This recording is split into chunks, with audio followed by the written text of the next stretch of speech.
कि जो टोटल निवेशक हैं वही 3-3.5 करोड़ या 4 करोड़ के आसपास है, लेकिन सरकार का खुद का आंकड़ा कहता है, अब इसमें निवेशक अलग अलग नाम से एक ही व्यक्ति के अकाउंट हैं या एक ही व्यक्ति के 5 अकाउंट हैं, एक ही व्यक्ति के 5 स्कीम में, 3 स्कीम में, 2 स्कीम में पैसे इन्वेस्ट हैं, तो हर स्कीम के लिए वो इन्वेस्टर हो गया। इस प्रकार से अगर उसका आकलन किया गया तो वो 10 करोड़ से अधिक का निवेशक बैठ जाता है। व्यक्ति की संख्या भले ही कम हो, लेकिन ऑन रिकॉर्ड निवेशकों की संख्या 10 करोड़ से अधिक है, इसलिए उसमें भी अब कोई गलतफहमी नहीं है।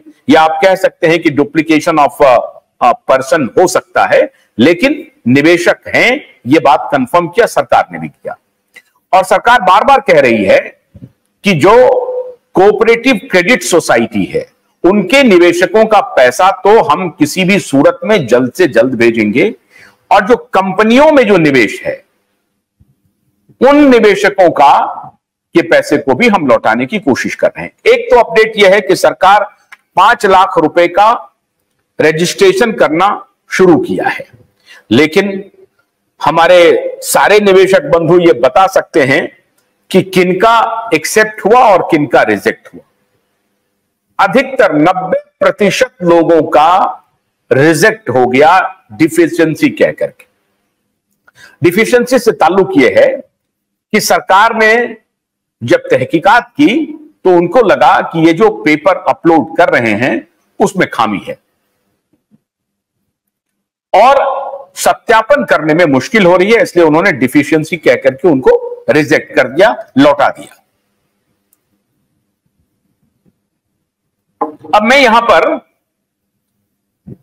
आज मैं बहुत सारी बातों को आपके सामने रख रहा हूं ताकि सरकार और निवेशक दोनों अपना कैसे मानस बनाएंगे कि सहारा के दफ्तर को खोले बिना ऑलमोस्ट असंभव है निवेशकों के पैसे की वापसी।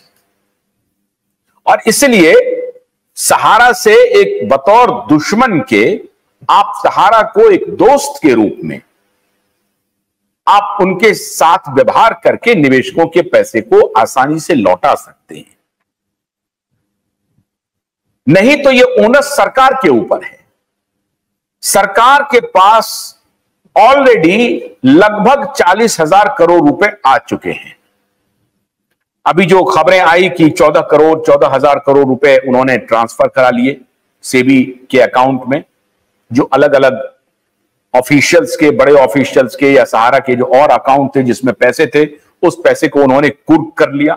वो पैसा और 25,000 करोड़ रुपए पहले का, लोग कह रहे थे 15,000 करोड़, ये नहीं 25,000 करोड़ है, और उसका इंटरेस्ट जोड़िए आप, 25,000 करोड़ अगर 5 साल से या ऑलमोस्ट 10 साल से, 15-16 से तो जरूर 2024 तक 25,000 करोड़ रुपए बैंक में जमा है, तो उसका इंटरेस्ट आप जोड़ लीजिए कितना हो जाएगा।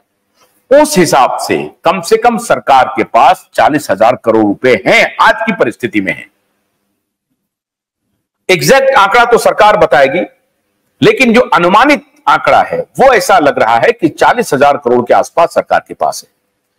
अगर 40,000 करोड़ रुपए को सरकार ने लौटाने का मन बना लिया तो आप कल्पना कीजिए कि कम से कम 50% निवेशकों का जीवन सुधर जाएगा, उनको लाभ हो जाएगा और उनकी जो पीड़ा है वो खत्म हो जाएगी। 50% लोगों की दुआएं सरकार को लग सकती हैं। सरकार पार्लियामेंट में आकर के बयान दे रही है कि हमने 4,20,217 लोगों का या 417 लोगों का 362 करोड़ या 300 से कुछ करोड़ रुपए हमने वापस किए हैं। ये पीठ थपथपाने का एक प्रकार से जरिया नहीं कहा जा सकता है। अब सबसे इंपॉर्टेंट बात है कि यह बात कहां से आई कि सहारा के दफ्तर को खोला जाए। सत्यापन का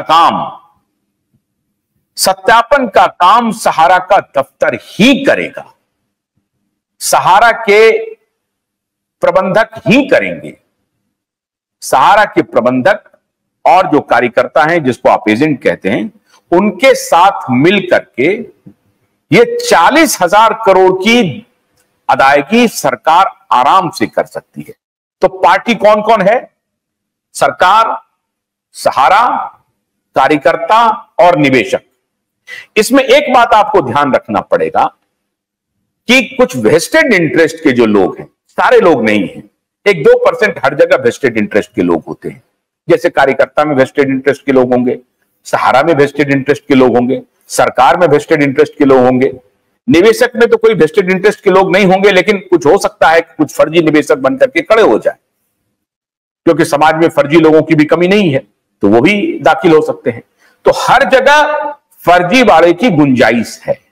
अब उस फर्जीवाड़े को चेक करने के लिए आप, जैसे अभी सहारा के पोर्टल की अदायगी के लिए आपने रिटायर्ड जज सुभाष अग्रवाल के देखरेख में काम शुरू करवाया और फिर एक एमिकस क्वेरी को भी अपॉइंट किया, तो आप ये काम कर सकते हैं कि अलग अलग जोन में, मान लीजिए कि 5000 दफ्तर हैं सहारा के, 5000 दफ्तर को अगर आप जोन में कन्वर्ट करते हैं कि भाई 20 दफ्तर का एक छोटा मोटा जोन बनाते चले जाएं और हर जोन में आप लीगल टीम को भी बिठा के रखें, जो जिसको आप कहते हैं कि फोरेंसिक जांच कर सकें, वो तो फोरेंसिक जांच करें और उसके बाद सत्यापन करके लोगों का पैसा अदा कर सकते हैं। अभी तक जो बात हो रही थी कि सहारा की प्रॉपर्टी को अटैच कर लो, उसको अटैच कर लो, ठीक है, जब आप 40,000 करोड़ रुपए की अदायगी कर देंगे तब फिर आप सहारा के प्रॉपर्टी को अटैच कीजिए। लेकिन चूंकि आपके पास जो पैसे हैं, लिक्विड मनी है आपके पास, उस पैसे को लौटाए बिना आप अगर ये कहें कि हम उनका प्रॉपर्टी सीज कर लेते हैं, तो ये बहुत कोई अच्छी बात नहीं होगी, क्योंकि लोग ये सवाल उठाएंगे कि जो आपके पास पैसे हैं उसको तो लौटा नहीं रहे हैं, ऊपर से आप उनकी भी प्रॉपर्टी को सीज कर रहे हैं, इरादा क्या है? तो सरकार की नीयत समझने के लिए यह जरूरी है कि जो सरकार के पास पैसे हैं वो पैसे सहारा के दफ्तर को खोल करके, सहारा के प्रबंधकों को सरकारी अधिकारियों के साथ बिठा करके एक अलग विंग बना करके सहारा के निवेशकों का पैसा त्वरित रूप से आज और अभी से यह कार्रवाई अगर आप शुरू कर देंगे तो अगले 6 महीने में, 1 साल में सहारा के निवेशकों का पैसा वापस आ सकता है। यह तरीका बहुत ही शानदार हो सकता है। आप अगर पोर्टल के चक्कर में पड़े हुए हैं तो मैं दावे के साथ कहता हूं कि 9 महीने तो छोड़िए, 12 महीने में आपने 4 लाख लोगों का पैसा वापस किया है।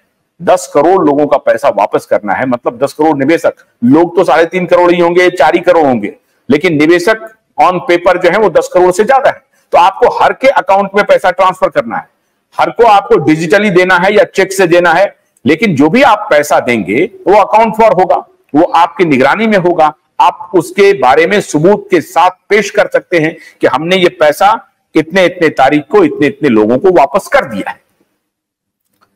इसके पहले कि हम अपने निवेशक बंधुओं से जो भी राय दे रहे हैं उनसे बातचीत करें या उनके कमेंट्स को लें, मैं आज आपके सामने 2-3 फैक्ट्स रख रहा हूं सहारा ग्रुप के बारे में।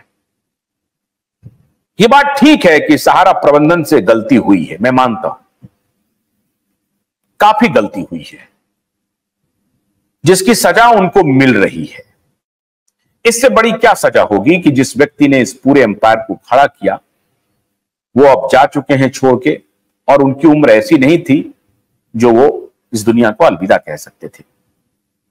जाहिर है वो भी शौक में होंगे, वो भी परेशान होंगे, और उसकी वजह से आप उनकी गलती कहें, जो भी कहें, लेकिन अब वो इस दुनिया में नहीं है। लेकिन एक बात को मानना पड़ेगा, मेहनत करके मान लीजिए इतना बड़ा उन्होंने एम्पायर खड़ा किया, और एम्पायर खड़ा करने के क्रम में बहुत हद तक जालसाजी भी हुई होगी और बड़े पैमाने पर गलतियां हुई होंगी। लेकिन साहब, ये भारत अद्भुत है, जो पकड़ा जाए वो चोर, जो ना पकड़ा जाए वो ईमानदार। यही हालत है अपने देश की। सुब्रत राय के ऊपर चारों तरफ से बंदिशें लग गईं, तो सुब्रत राय को कहा गया कि सुब्रत राय ने तो बहुत सारा फर्जीवाड़ा कर लिया, लोगों के साथ, निवेशकों के साथ धोखा किया, और ना जाने कितने आरोप उनको झेलने पड़े जीवन काल में, और आज उनकी कंपनी को झेलना पड़ा है, उनके परिजन को झेलना पड़ रहा है।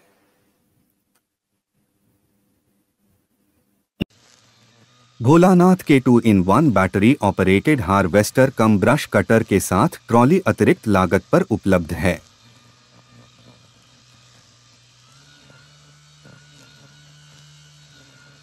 अधिक जानकारी के लिए कृपया दिए गए नंबर पर कॉल करें।